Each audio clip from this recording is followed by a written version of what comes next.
Well, 6:30. Look at the state the grass has arrived. Well, that's Tudor grass, and as per usual, they've delivered. Thank you, Chris, Nicola, Louise, and the rest of the staff.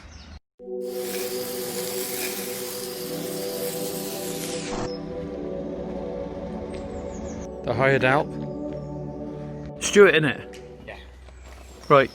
Without doubt, I'm going to tell you this now. This will be on YouTube later on, like, but to let you know, Tudor grass, best service in the country. Absolutely.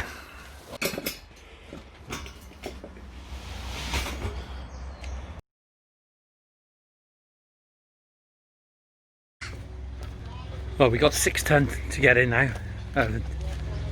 Let's have a look, see how they're getting on. There you are, a lot of talking going on, but we've got it all on a sheet there, and they're loading the wheelbarrows. Let's have a little look what we've got to do. This is the area, 80 square metres.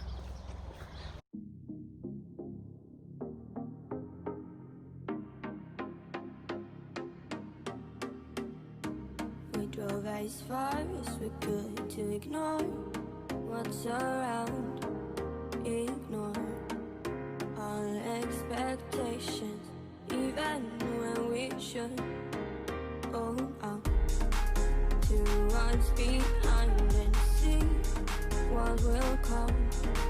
Don't know, scared of talking, drowning my thoughts around.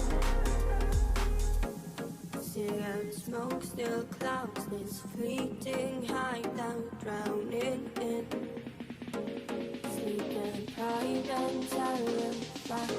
I like when you traverse my mind.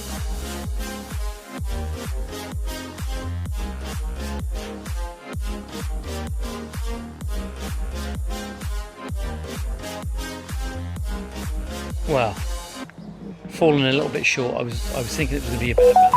I spent a bulk bag and a half. I didn't quite order enough, which is a bit disappointing, but hey, oh, there you go. It'll get done.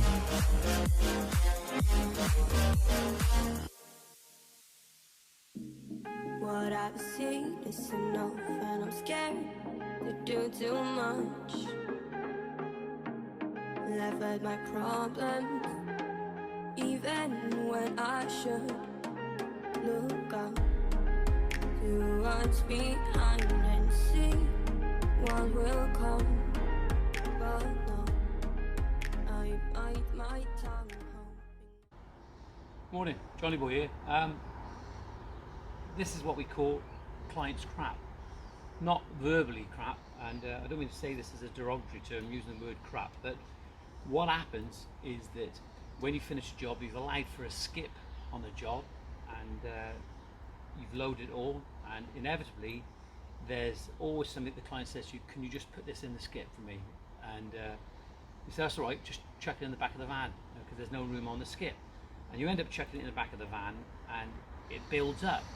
Also, the other thing what builds up is that when you get left with little extra bricks that you've ordered on a job, it's great when you can use them, but I remember particularly a few years ago always looking at these bricks that we had on the van. I'd load them on, and in the morning thinking we could use them for a wall or something on the job, or even hardcore, and inevitably we never used them, and those bricks were loaded on and off the van a number of times that I just can't remember. So basically you're just wasting your time, wasting your money, wasting your efforts. Just get rid of it. But what you also need to do is, you need to be firm with your clients, and they need to be understanding that you just can't take all the rubbish away. Rubbish is so expensive to get rid of these days, and it's just not fair. So make sure that you don't take away your client's crap. Have a good day. Thank you.